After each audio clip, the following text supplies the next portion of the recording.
वारिस Punjab day के प्रमुख अमृतपाल सिंह की तलाश में एक तरफ जहां पुलिस की तरफ से उसके कई ठिकानों पर लगातार दबिश दी जा रही है, तो वहीं दूसरी तरफ काठमांडू स्थित भारतीय दूतावास ने नेपाल से कहा कि अमृतपाल नेपाल में ही कहीं छिपा है और वह हुलिया बदलकर दूसरे देश भाग सकता है।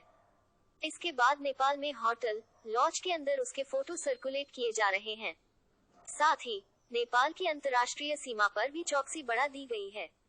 लेकिन अमृतपाल सिंह का भारत से नेपाल भाग जाना, मैं समझता हूँ कि ये बड़ा ही निराशा का विषय है और अमृतपाल को पंजाब पुलिस नहीं पकड़ पाई। ये उनके लिए कोई गर्व की बात नहीं है। पंजाब पुलिस का बड़ा ही शानदार इतिहास रहा है, लेकिन एक क्रिमिनल को पकड़ने में उन्हें इतनी दिक्कत हुई और ये कहा जा रहा है कि अब वो हिंदुस्तान से भागकर नेपाल चला गया है और वो वहाँ से भी कहीं और जाने की फिराक में है। ये बड़े शर्म की बात है। मैं समझता हूँ कि न केवल पंजाब पुलिस के लिए बल्कि हमारी सुरक्षा एजेंसियों के लिए भी ये बहुत बड़ी चुनौती है। अमृतपाल को पकड़ने के लिए पहले पंजाब पुलिस का टकराव जालंधर में हुआ और कहा यह जाता है कि 3 गाड़ियां थी, जिसमें से 2 को तो पुलिस ने पकड़ लिया और उसमें सवार 7 से 8 लोगों को पकड़ लिया। उनसे कुछ हथियार और सामान बरामद हुआ, लेकिन तीसरी गाड़ी जिसमें कि अमृतपाल सवार था वो भाग निकला। लेकिन मुझे ये नहीं समझ आता कि आपके नजर के सामने से, पुलिस चौकी बनाके के सामने से अमृतपाल भागा है, उसके बावजूद वो क्यों नहीं पकड़ा गया? चूंकि जब कोई भाग रहा होता है तो वो जिस रास्ते से भागता है उसे और उसमें मिलने वाले सभी रास्तों को चौकन्ना कर दिया जाता है कि इस तरह की गाड़ी है और ये आदमी भागा हुआ है, और हर जगह नाकेबंदी करके उसे पकड़ लेना चाहिए था।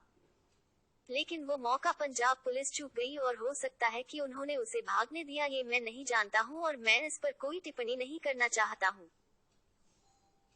इतना जरूर है कि उसे पकड़ने में कहीं न कहीं कोई भयंकर कोताही बरती गई है, गफलत की गई है पंजाब पुलिस द्वारा। चूंकि जालंधर में वो आपकी नजरों के सामने भागा और उसके बाद आप सिर्फ अटकलें लगाते रहे कि उसे पटियाला में देखा गया है, हिमाचल में देखा गया है। कभी किसी ने कहा कि उसे महाराष्ट्र में देखा गया है, पुणे के पास, यानी जहां जिसे उसके हुलिया की तस्वीरें दिखी तो कह दिया गया कि वह अमृतपाल है, और ये हो भी सकता है और नहीं भी हो सकता है, कुछ कहा नहीं जा सकता है। और अब ये कहना कि वह नेपाल चला गया है तो ये तो बड़ा ही शर्म का विषय है। चूंकि नेपाल बॉर्डर पर भी हमारे सुरक्षा कर्मी हैं, ऐसे में कहां से और कैसे वो निकल गया, और ये इंटेलिजेंस ब्यूरो का भी फेल्योर है और पंजाब पुलिस का तो है ही कि आखिर उसको पकड़ा क्यों नहीं गया। अगर वो नेपाल चला गया है तो सवाल ये भी है कि वहाँ की पुलिस हमें कितना सहयोग करेगी। मैं इसे लेकर पूरी तरह से आश्वस्त नहीं हूँ, क्योंकि नेपाल जाने के बाद वहाँ से कहीं और जाना बहुत ही आसान है, और अगर वह वहाँ से भी कहीं फरार हो जाता है तो समझ लीजिए कि वह हमारी गिरफ्त से भी चला गया, और फिर वह बाहर जाकर तरह तरह की बयानबाजी करेगा, और फिर खालिस्तान समर्थक जो भी लोग हैं उनके लिए एक केंद्र बिंदु बन जाएगा कि अमृतपाल का समर्थन करो, और फिर उसने ये कहा और वो कहा का दौर चलेगा। वो आसानी से भारत सरकार के खिलाफ प्रोपेगेंडा करता रहेगा और जहर उगलता रहेगा। केंद्रीय एजेंसियों की भूमिका तो यही होती है कि जो एजेंसी जहां होती है वहीं सतर्क हो जाए और भागने वाले जितने भी संभावित रास्ते हैं उनको चिन्हित करे। उन रास्तों में फिर चेक नाका लगाकर जांच करे कि कौन आ रहा है, कौन जा रहा है। ऐसे तो दिल्ली में आप पाएंगे कि जब नाके लगे रहते हैं तो लोगों को असुविधा होती है, और कभी किसी बड़े अपराधी को पकड़े हुए तो मैंने नहीं सुना है।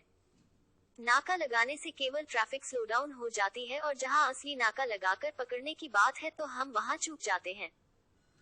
मैंने कहा न कि इसमें कोई बहुत बड़ी गफलत हुई है, और इंटेलिजेंस ब्यूरो, पंजाब पुलिस और नेपाल बॉर्डर पर जो फोर्सेज है सबके लिए बड़ी शर्म की बात है।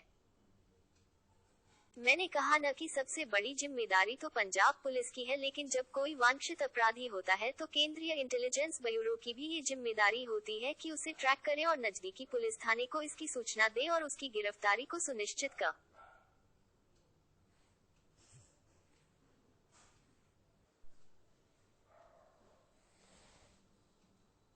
वारिस पंजाब डे के प्रमुख